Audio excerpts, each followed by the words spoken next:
Broadcasting the boisterous part of the fastest game in the world. So strap on your lids and lace them up, Rook. You're listening to the Barn Chirpers Hockey Podcast. And take a lap. Clap it up, boys. Clap it up. Getting warmed up here on the Barn Chirpers Hockey Podcast. You know where to find us at Barn Chirpers Pod on Instagram and Threads. And you know how to do all that other stuff. I say it every single week. If you want to learn more or hear more, you know what to do. It's 2024. Come on. What are we doing? Captain, listen, buddy, I want to hit you with something that's pretty cool. The Team USA World Juniors just won the gold medal for the sixth time, beating Sweden 6-2, which, hey, stick taps, boys, stick taps. That's good a win for Team USA, America, and stuff. One guy, well, there's two guys that I want to mention on this squad. One of them, his name is Rutgers McGurty or McGrady, something like that. He has the most outlandish name on planet Earth. I'm looking that up. It's Rutgers McG something. I'm not exact. I don't remember exactly, but I saw that and I was like, "What in the planet Uranus is this?" But anyway, Rutger McGrorty. There it is, Rutger McGrorty. Yeah, he had a big showing at the World Juniors there.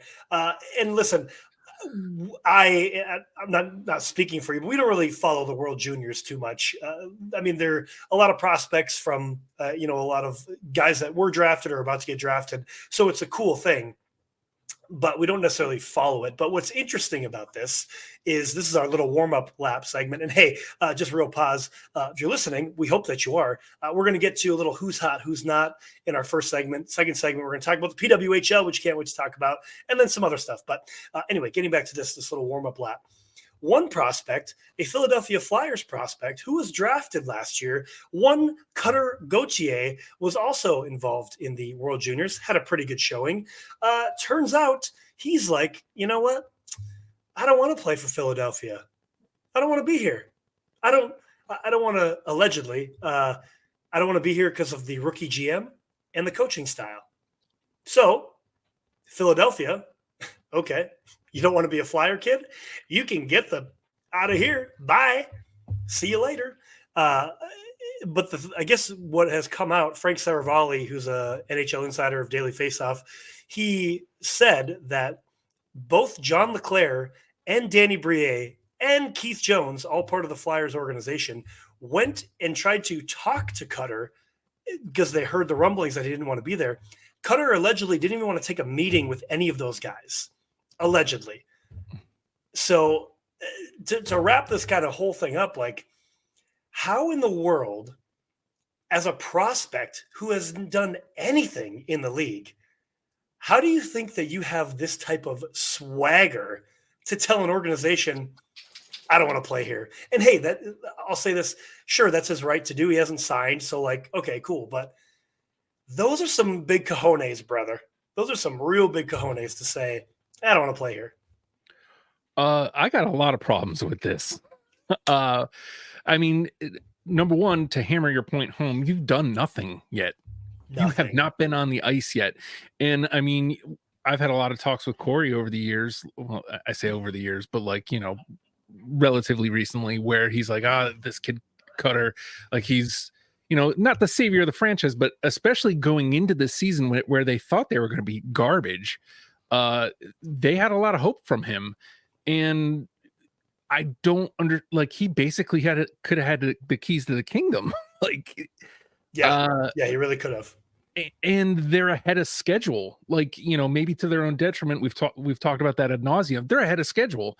They're in a playoff position right now where they should not be. They should be bottom dwellers, and they're not. They're getting coached up. To go play in Anaheim? Yeah, I mean, you're taking a big step back, man, where you very well could see potentially some playoff experience this year.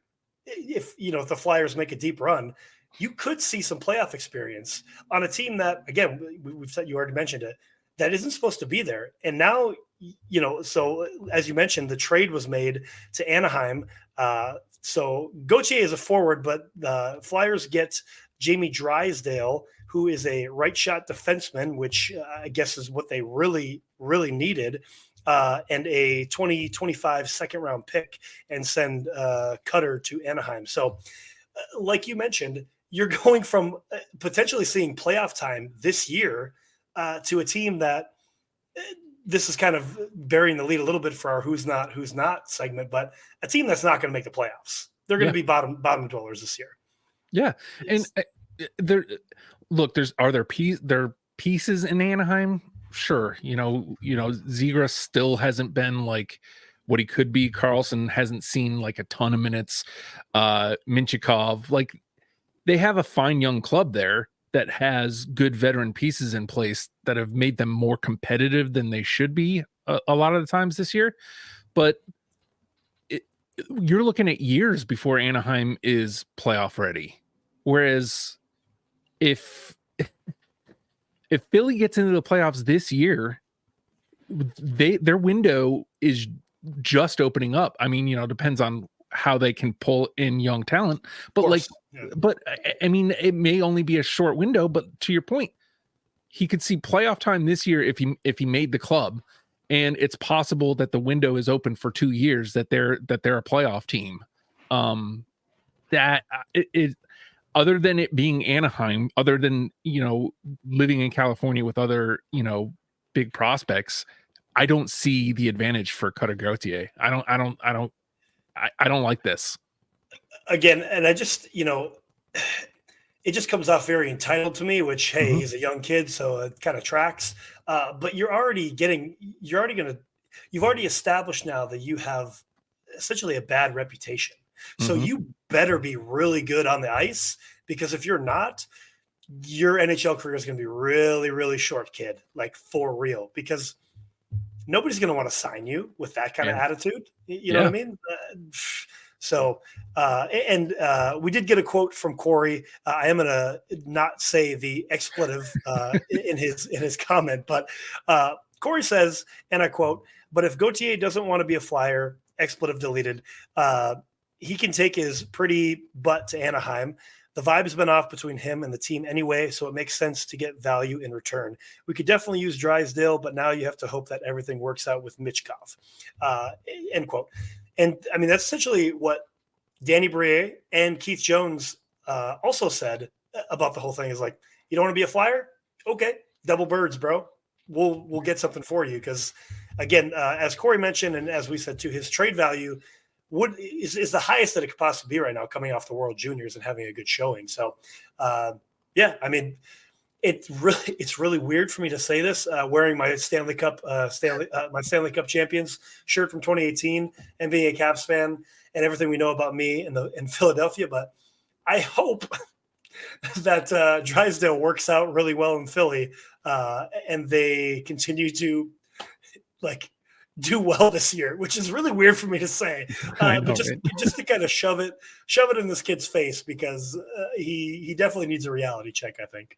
I think you put it perfectly there. Kid needs a reality check. And if you get a chance to possibly slot in third or fourth line on a playoff team like the Flyers, that, I mean, by the sounds of it, the kid just doesn't want to work, because Torts is going to make you work. And that's exactly what he just, in not so many words, said. Like, he doesn't want to work. Yuck. That's kind of what I got out of it too. So, you definitely wouldn't even make that squad anyway. Truly, you wouldn't last long anyway. So, I guess best of luck to you. But it was definitely interesting over the last couple of days to see that.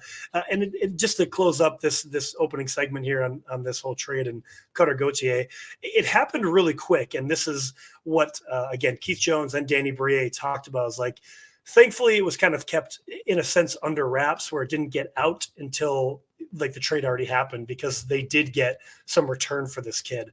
And again, it pains me to say this, but I'm glad Philly was able to make this move and actually get something for him, and not just totally get screwed over. Because again, it's Philly, but we love to see some underdogs, some underdogs win and some underdogs rise back up. Again, is Philly really an underdog? Not over the history. They've always been a solid team, but over the last few years, they're not a playoff team. So I'll take my third big sigh of this segment. I'm glad that Philly got something for him, I guess. But anyways, so while Cutter Gauthier is not hot right now, let's talk about some teams that are hot, Justin. And I'm going to hit you with this one real quick. Let's see if you can guess it. This team has not allowed more than 3 goals since the first week of November. Their starting goaltender has not allowed more than 2 goals since the middle of November. This team is fill in the blank.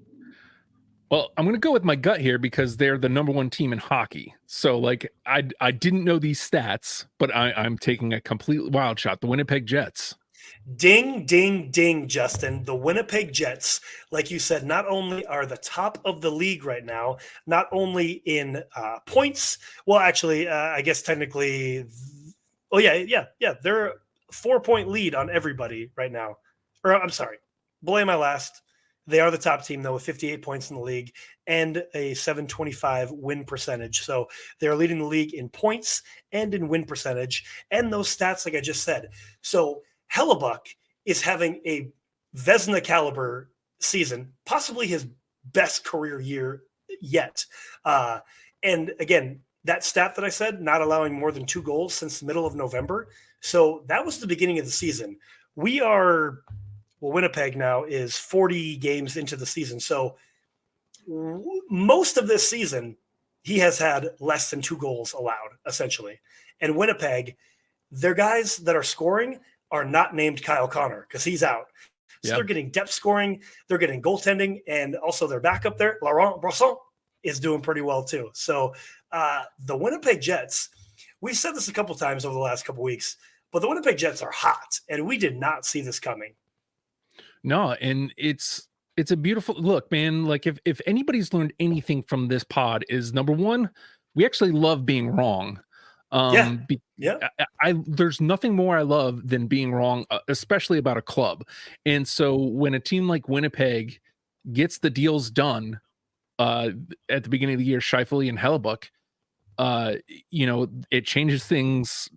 I mean, you look at the trajectory, like, and you deal off PLD, you get those 2 good pieces in Velarde and IFO. It's just awesome. And you watch them, and yes, Hellebuck is having an outstanding season, but the defense in front of him is as big a piece of that too. Like, they're playing really like bang up hockey. They're big dudes getting in people's way, and they're scoring too. Morrissey is the cat I have on my fantasy club, getting goals and apples. So like everything is going right in Winnipeg, and they just walked down Vancouver and Vegas. And look, man, I love to see it, and I hope it continues. Yeah, no, I mean, like you mentioned on that back end there, I didn't have it right in front of me, but guys like Neil Pionk is a +12. Brendan Dillon is a +16. I don't know Morrissey's. I'm about to look at right now. Morrissey is a +23. Just right there, three of your 6D guys are plus way ahead, so they don't get scored on. Again, from that first stat, not allowing more than 3 goals since November. Again, if you're listening to this a little bit later on, but it is January 10th, 2024. So that's a long time to be playing great hockey. Again, we love to see it. And also I love that I never would peg Winnipeg for that doesn't seem right. I would never pick Winnipeg to be the best Canadian team in the league. You usually don't see that. And we talked about it before. Again, I love to be wrong. I love that Winnipeg is the 1 or 2 best Canadian team in the league right now, next to Vancouver. I love it. And I also love, like, Gary Bettman hates this. I guarantee it. He hates it so much. He's trying to relocate them back to Atlanta right now. I would love nothing more than Winnipeg to stay hot and get into the cup. And whether they win or not, who cares? Just getting in, and the sourpuss on Gary Bettman's face when the Winnipeg Jets are in the cup would be everything for me. I agree. I want that too. Another team that's close to Canada, but actually a North American team. We already talked about them last week in the Winter Classic. The Seattle Kraken, coming out of nowhere, they are 8-0-2 over their last 10. So they are on a 10-game point streak. We talked about it last week. Joey is doing great. Driegs is doing great. They're getting depth scoring all around. Kind of the same idea here we just talked about Winnipeg. But the Kraken are showing up, and they're in fifth place right now in the Pacific, so they're still creeping up, but they're tied with Edmonton, and they're only 4 points away from LA and only 8 points away from Vegas, who's faltering. So right now they're hot. And will the streak continue? I hope it does. But right now they're hot, and I want to pose this to you, Justin. Pass or shoot, let's say, so they're at 40 games played right now. Pass or shoot, by game 60, Seattle will be number 3 in Pacific. Who's ahead of them? Vegas and... So you got 20 games. Right now, Vegas with 51 points, LA with 47 points. That's rough. Vegas has also played 40 games thus far. LA and Edmonton both have 3 games in hand. That's rough because Vegas is going 20 games to gain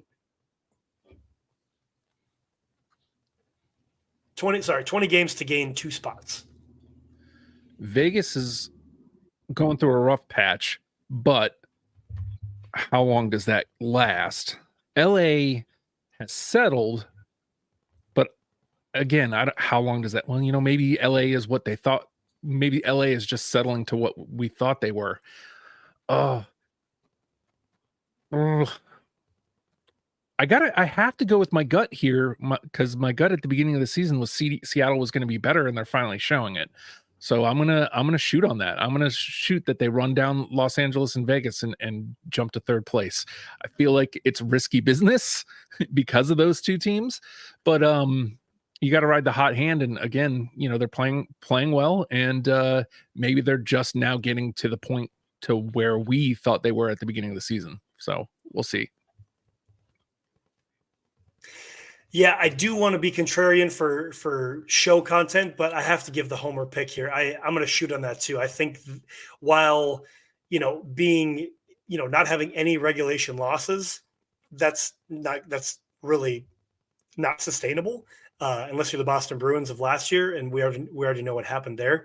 But I'm still going to shoot on it that I think it's going to level out a little bit, but I think if they can at least stay at around, the 7-2, win at least 7 out of 10, they'll be in good shape. So I'm going to shoot on that because, again, that's the homer pick in me. I want to see it. I want to see it happen for sure. Another team that is hot, the last one that I'm going to give you with the hot ones. And if you've noticed, we're trying to talk about teams that we don't normally talk about. Obviously, there's a couple of other teams that are doing great. The Rangers, the Florida Panthers, so on and so forth. Another team that's doing pretty dang good recently, the Edmonton Oilers. They're 8-2, Justin. They are 18-6 since getting Coach Knobloch behind the bench. Zach Hyman is on pace for 60-goal season. Connor McDavid is doing Connor McDavid things. Leon Draisaitl is doing Leon Draisaitl things. So while this is kind of a natural conversation, I suppose, but they pulled their head out of their butts. And would they have done that with Woodcroft? We'll never know, truly. But it's interesting to see the Oil take they're the only team since their coaching change that has actually turned things around. This is the only one that has actually made a true difference. So that to me is interesting that the one coaching change has made such a difference. And last I checked, and this, I can't remember if this was the night before, if this was last night, they snuck into the second wild card spot. When we talked about them like right after the change, I think we gave the nod that they'd heated up, and we're like, oh man, but they're so far out. I don't know if they've done it. They just kept working, and here they are. They found their way into a playoff spot. Now again, like, it's the Edmonton Oilers, and they should have already kind of been there. But when you're struggling like that, and you make the coaching change, and then you go, and then you suddenly become the team that you're supposed to be, you still have to give props because you're still hot. Like, you still have to go out and win hockey games, and they're going out there and doing it. And it's at this point I want to bring up something. I don't know. A couple weeks back we were delving into a project where we were going to talk about who gets back-to-backs, and I had the front end of the alphabet, which means I had the Edmonton Oilers. And here's a stat for you that the Edmonton Oilers by this point have only had one back-to-back game. I'm not sure if you knew that, Joe. Did you?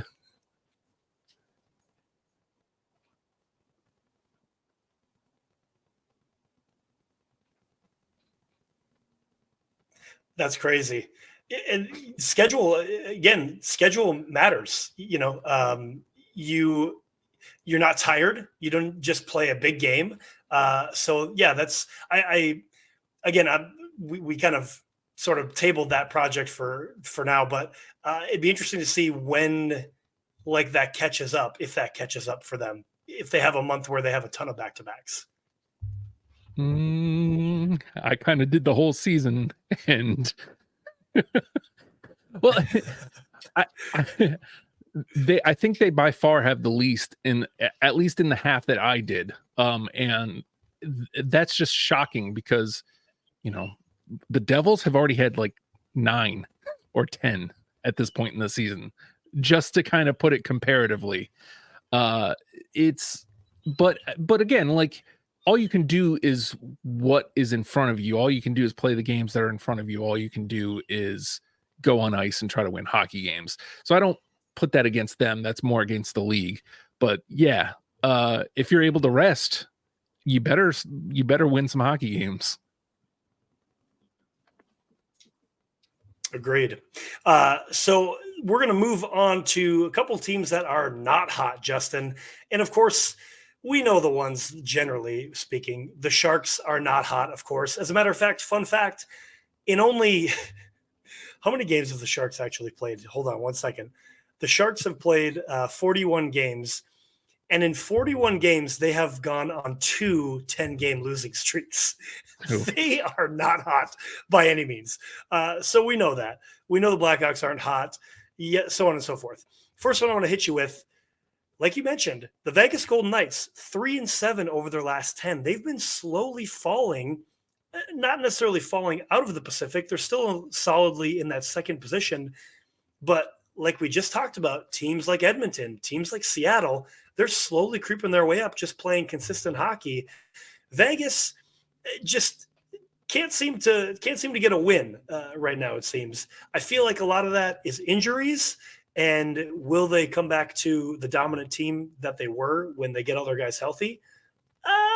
Probably. But right now, you could still lose a lot of ground if you can't win a game right now. So right now, Vegas is not hot.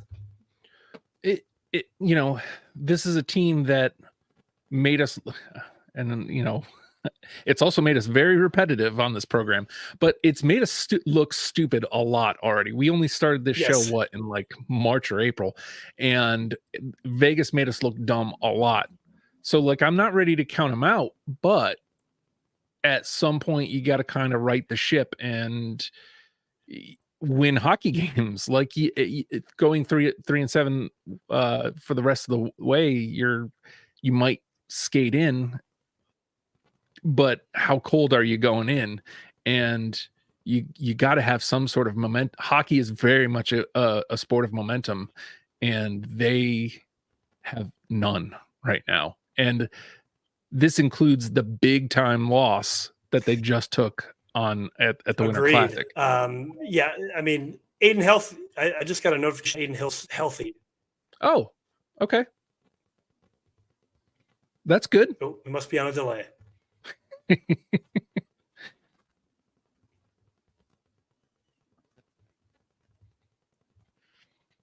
But so with Aiden Hell being healthy, I guess we'll see if they can, turn things around. I mean, we'll see how he is coming back from injury. Uh, um, Another team that is not hot are the New York Islanders. They were doing well there, staying in the mix, but over the last 10, they are 4-4-2. Not hot. And again, we've talked about them ad nauseum. They still they're fourth in the Metro right now. They are still holding on to that first wild card spot, but only by 1 point. And your Devs, the Caps, the Penguins, and Detroit are all right behind them by 2 points. So with your, Vezina Trophy, Sorokin, guarding the net, and you are not hot right now, it just goes to show, like we say almost every single week now, the Islanders have become a trend.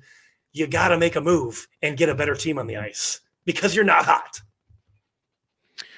And this kind of goes back to like our conversation about them in the preseason, where you feel like, again, are they just kind of settling into the team that you thought they were? I think we both thought the same thing, but I kind of may have overvalued Sorokin, who, because of the team in front of him, has gotten shelled a lot this year. He can only win you but so many games, and I kind of overvalued that, where you kind of, maybe rightfully so at this point, kind of realized maybe they're gonna fall down to earth. And with as tight as the Metro is, all it's going to take is one or two teams getting hot and you're going to be out of there. You're going to be done. Because everybody is all within, like, I feel like 2 through 7 are all, like, I think the Pens are at 7 with 44. And I think Carolina has 48 at 2. That is like 5 teams compacted within 4 points.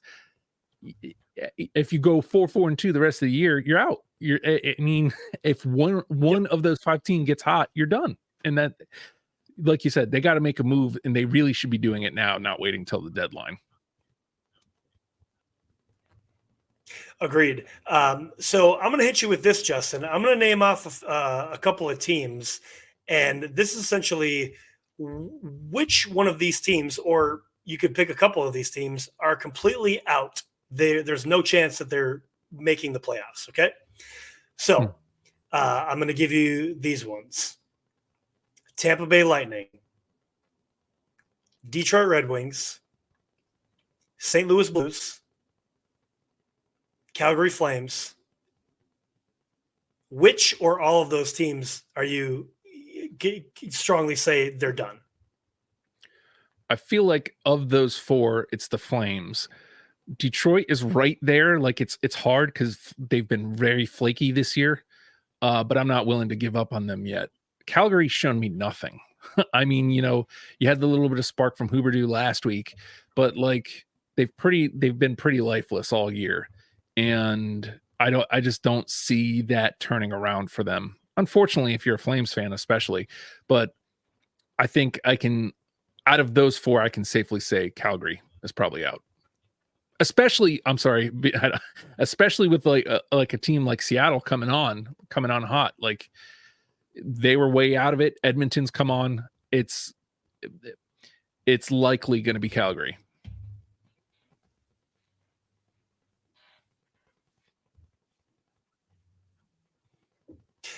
Yeah, I would say so. Also, hey, I did chirp Jonathan Huberdeau last week, and then he scored a goal and then got an assist. So you're welcome, Jonathan Huberdeau, for getting 2 points with your $10.5 million contract, you waste of space. Maybe if Barkov was in Calgary, you would do something. Maybe. Also, I'm chirping you, PLD, because I haven't chirped you in a couple weeks. You sent this graphic the other day: 36 games played, 9 goals, 7 assists, a minus whatever you sent. I don't know. He's trash. Also, can't even win a face-off. Or I'm sorry, 7 goals, 9 assists, -7, 69 shots for $8 million. And your face-off percentage is less than 40. You can't win a face-off. Who else can I chirp right now? I'm just kidding. I'm done for right now. Hey, Austin Matthews keeps scoring. You're welcome because I chirp you. Obviously, listen to this podcast, Mr. Matthews, Mr. Austin Mustache Matthews. Hey, keep scoring. Maybe you'll earn your contract and then you'll get booted in the first round of the playoffs. Anyway, that was our Who's Hot, Who's Not segment. Actually, I want to hit you with one more, Dustin. All right. This one's going to hit close to home a little bit. And I'm doing it on purpose, but pass or shoot, the Devils will make the playoffs. Well, right now, I want to shoot so bad. I want to do the homer thing and shoot. And honestly, they're in if it we right didn't now, have 44 points, they're not too far away. If we didn't have so many injuries, I would totally shoot. But I think the injury bug is it's finally come to collect because now Siegs is out on a broken foot. Timo might be back soon. Jack is probably going to miss another game or two. We just can't stay healthy. And you know, it's Ham is out for long term. Like they just finally, I think they officially put on him on long term IR. Short of like a depth defenseman move, like a big time defenseman move soon. It's too tight. Like, and we have too many injuries. And you know what else I hate, Joe? Tampa Bay and Florida back to back. I don't think it's on a back to back, but this week, Tampa Bay and Florida. Like Tampa plays a very physical style hockey that this New Jersey team just does not match up well with. And Florida is Florida, who's already kind of beat us up earlier this year. So, I'm going all this way. I'm going all this way to tell you reasons why I should pass, but I'm still going to shoot because I love my boys.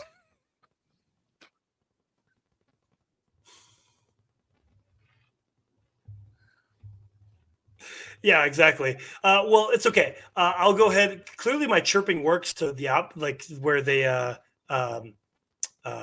the team or the player does well. So I'm going to chirp the New Jersey Devils and say, Timo, earn your contract, you bum. New Jersey Devils, stop being wussy and stop getting hurt. And also, I'll chirp the Capitals, which I don't know how they continue to keep winning because you guys suck. I'm just chirping them so that way they do better. And that's all I got for right now. So that's this segment. Let's go on to something that we don't have to chirp at all, and that's the PWHL, Justin. Oh boy. The first week of action, you said it, Minnesota is a powerhouse. And I initially said, I don't really necessarily know if they're a powerhouse because in that game, I didn't necessarily see them like overplaying or excuse me, like outplaying. But man, I look at it and they get a shutout. Number one, excuse me. The Minnesota fans showed up to XL Energy Center, setting a record, over 13,000 fans in attendance for the XL Energy Center, setting a new record for women's professional hockey. So stick taps to my home state of Minnesota. I told you, if you build it, they will come. Imagine if there was even more promotion, it probably could have sold out the entire building. But I digress. So you get a sellout in the XL Energy Center, stick tap number one. Stick tap number two, the goalie, I forget her last name right now, but it's Maddie, I'm forgetting her last name right now. I'm so sorry. But she got a shutout that night. And you get your first PWHL hat trick by Grace Zumwinkle. We're just killing it. PWHL, killing it. Well, Minnesota's killing it, number one. Number two, stick taps to the PWHL. Absolutely awesome first week of action. I want to ask you this, Joe, and I'll end this with a question mark so that you know that I'm done talking. But I think it was Minnesota that scored the first. The term is being called a jailbreak. The term is being called a jailbreak, where if you score a shorthanded goal, your player can come out of the box. What do you think about this rule? Question mark.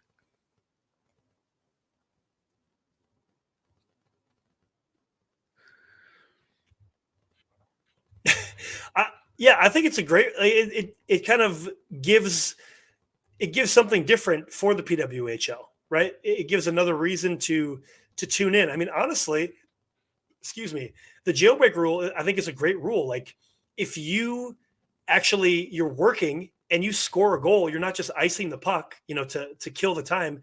You're working your butt off and you score. Heck yeah, you should get your player back. Like, you earned it. Clearly, you did better than the power play unit, who's a man up. You should get your player back. I think it's a great rule by the PWHL. I love it.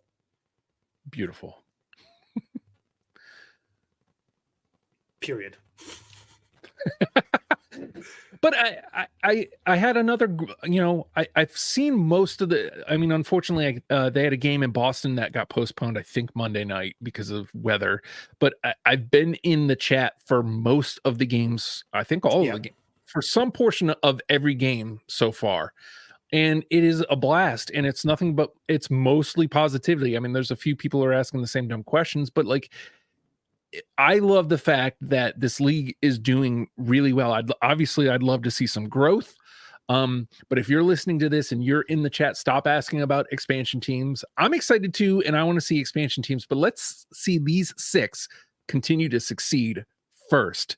And then we start talking about bringing in expansion clubs. Yeah, exactly. Everybody's all on and on about team names.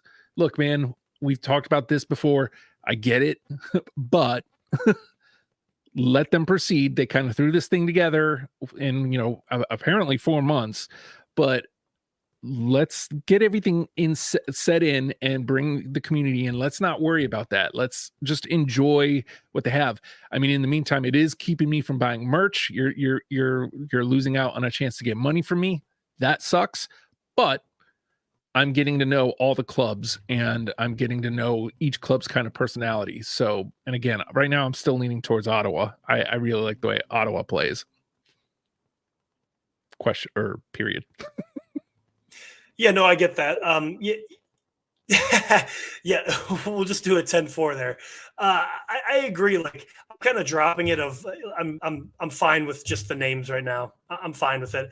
I would love to get some merch though, because I want to get a Minnesota sweater. So like, if you can get that, so I can get that in my hands sooner than later, then we're golden. I'll drop the whole team names and logos thing for now because, like you said, let's grow this league. Let's continue to get more eyes on the product. And yeah, definitely. We're not talking about expansion for at least a couple of years. Let's get a full season. Like this is the first season, which is a shortened season. Next year will be a full season. Let's get through that. And then maybe we can talk about some other things. Period on that. Next sentence. Shutout was by Maddie Rooney of PWHL Minnesota. I just had to look that up. I apologize. I forgot her name earlier. I had it in my notes somewhere, but I lost it. So Maddie Rooney gets the first shutout in PWHL Minnesota history. Grace Zumwinkle gets the first hat trick in PWHL history. Minnesota is on top of the standings, 2-0-0 with 6 points. They, like you said, Justin, may be the powerhouse in the league, period. You love to see it. And I mean, to your point at the beginning of the year, to your point, like, I questioned why Minnesota was one of the holdovers from PHF, but numbers don't lie, baby. And people in Minnesota love their hockey, and the finest point I can put on it, we love to see it here. Period. We sure do. So let's get into the other thing that we love to talk about each week. It's the 3 stars of the week. And so initially our 3rd star was going to be the World Juniors. But I didn't tell Justin this, but I'm changing on the fly. And I think that you will support this. Over the last week, we're going to give it to a goalie because why not? Right? We're a goalie podcast. Everybody knows that. So we could talk about guys like Connor Hellebuck or Joey Decord, but a guy that got his first NHL win. It's not Mustache Murray, but it's Matthew Murray of the Dallas Stars. He gets a shutout in his very first game. So 3rd star of the week. You earned it, buddy. Not Mustache Murray. the younger non-mustache wearing Matthew Murray of Dallas Stars. Uh, I had to hit pause for a second when I was clicking through Instagram last night, and a friend of mine is a Dallas Stars fan, and it says Matt Murray posts shutout, and I was like, Mustache Murray is in Dallas? Oh yeah, I forgot there's another Matt Murray. Good for him, man. Like, I mean, when did again, that happen? Yeah, right. I'm good for him, good for the club. Like, again, I think there's three. I think there's three actually. Oh really? I mean, you look at a name like Matt Murray, it's not like it's uncommon. Murray and Matthew are pretty common, but it's pretty common. You look at, he's got a good club in front of him, yes, but you still got to get on the ice and you still got to stop pucks. So like and a shutout says you stopped all the pucks that came your way. So even if it was only 10 shots, you still stopped all 10. I mean, any way you want to break it down, to be that young. And they played Minnesota, so there you go. Like, just stick tap to you, non-mustached Murray. Exactly. Our second star of the week, we already talked about him, but we're just going to give him some more love, is the Seattle Kraken. The whole entire team getting that second spot. We love to see it. We don't have to spend any more real time on it unless you have something else to say, but we love to see it. It is a homer pick. Yeah, but it's our podcast, so we kind of do what we want. And it's warranted. They're killing it right now. So second star of the week, Seattle Kraken. Love to hear it.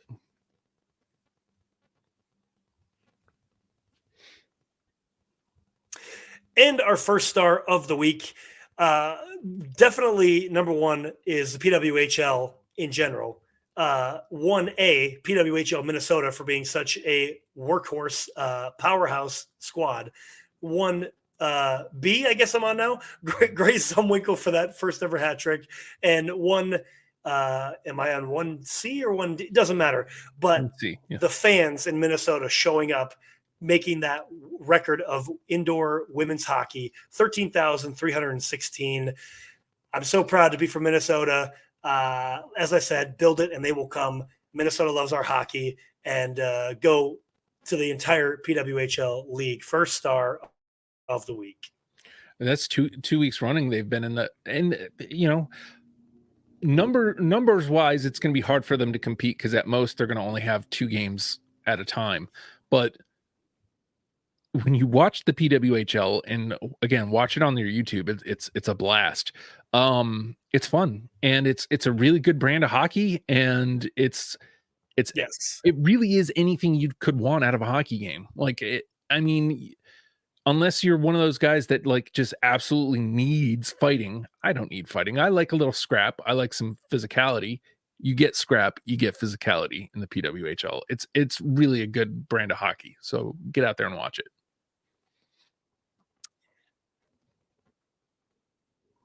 And the same point of the chat, because I haven't been on the chat in every game that I've watched, but I've been in the chat enough, and there isn't anything egregious in there either. Like, people aren't being gross, from what I've seen anyway. Like, it's been good conversation for the most part. I mean, some people have some dumb ideas of like, this is how I would do the league, that type of thing. But overall, it's been like very non-internet-y, if that makes sense. Yeah. On the internet. So I've enjoyed seeing that in the YouTube chat too. Yeah, very non-internet-y. Like, I get exactly what you mean. Like, I mean, again, you get the are they allowed to hit? Just watch the game. They're hitting. Like, what are you on about? Like, just watch it. Why are they allowed to fight? Yeah. Well, technically, the men aren't either. Like, you get a penalty if you fight. You're not allowed to fight. What are you talking about? But they will. I'm sure they will. Yeah, it'll happen. It will. I will bet you when it gets to playoff time, there will be at least one scrap this year. Wait till playoffs. I bet there will be at least one scrap. Yeah, because they want to win. They're competitive players. They want to win. And if that means I got to throw a punch, so be it.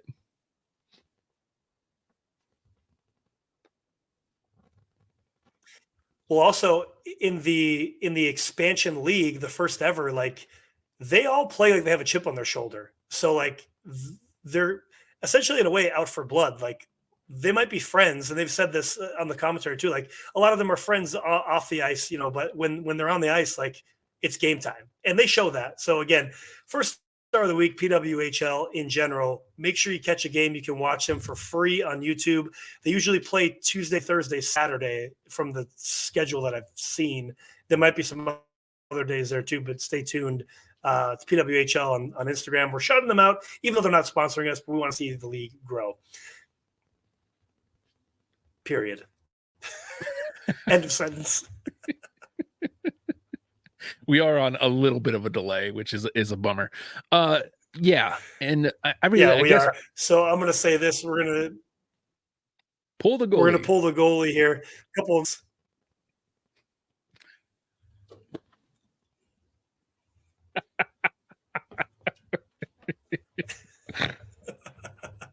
I shouldn't find it so funny. You say what you were going to say. End of sentence. I was literally just going to say, maybe we pull the goalie. I should not find this so funny. Period. End of sentence. Okay, perfect. So I'm just going to list these off, and then you can respond to them when I end the sentence. It's been announced that the 2026 World Junior Championship that we talked about at the top of the show will be hosted St. Paul, Minneapolis, Minnesota. So again, you bring hockey to Minnesota, they're going to show up for it. So that'll be in 2026. There was again, we don't follow the junior leagues or anything, but I wanted to bring this up because I thought it was crazy that there was a trade made in the WHL. Moose Jaw, again, we don't really know these players or anything, but Moose Jaw acquired a forward named Matthew Savoy, and they sent over 7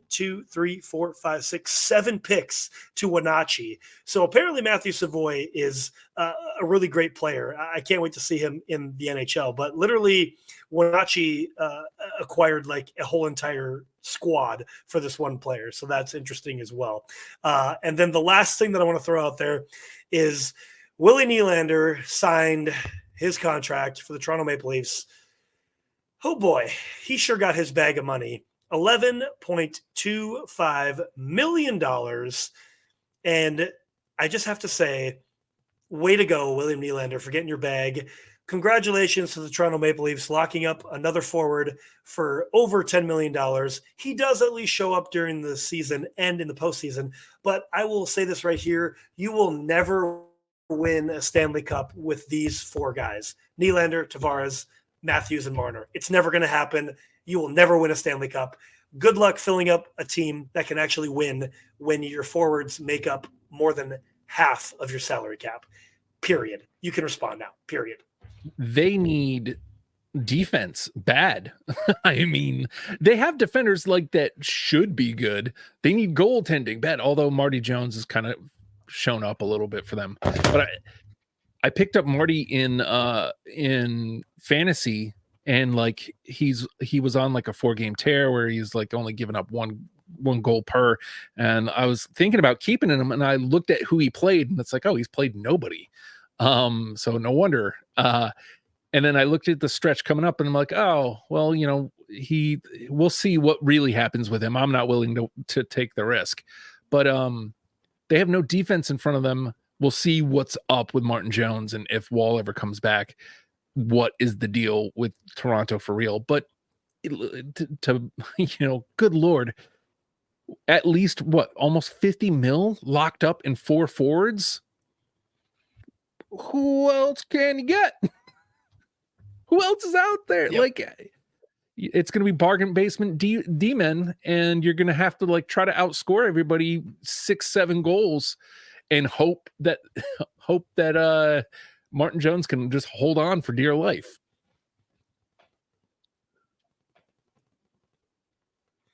Period. Yeah, it's insane to me when all those guys are like, oh, I want to play here. I want to stay here in Toronto. I don't want to be anywhere else. I can't wait. I want to win with this club. If you want to win, take a discount so you can actually get a team around you. But hey, who am I? I'm just a podcaster who's never played in the NHL. What do I know? Except I'm just going to say again, one more time before we end this show, the Toronto Maple Leafs will never win a Stanley Cup with any of these guys on the squad making that much money. It's just not going to happen. Prove me wrong, please. We know we love to be wrong. Anyway, that's the show this week. Hope you enjoyed it. You know what to do with all the things to hear more of us. We'll be back next week for more stuff. So until then, keep your head up, kid. Play to the whistle. Stick taps and sellies, boys. Clap it up. Yeah.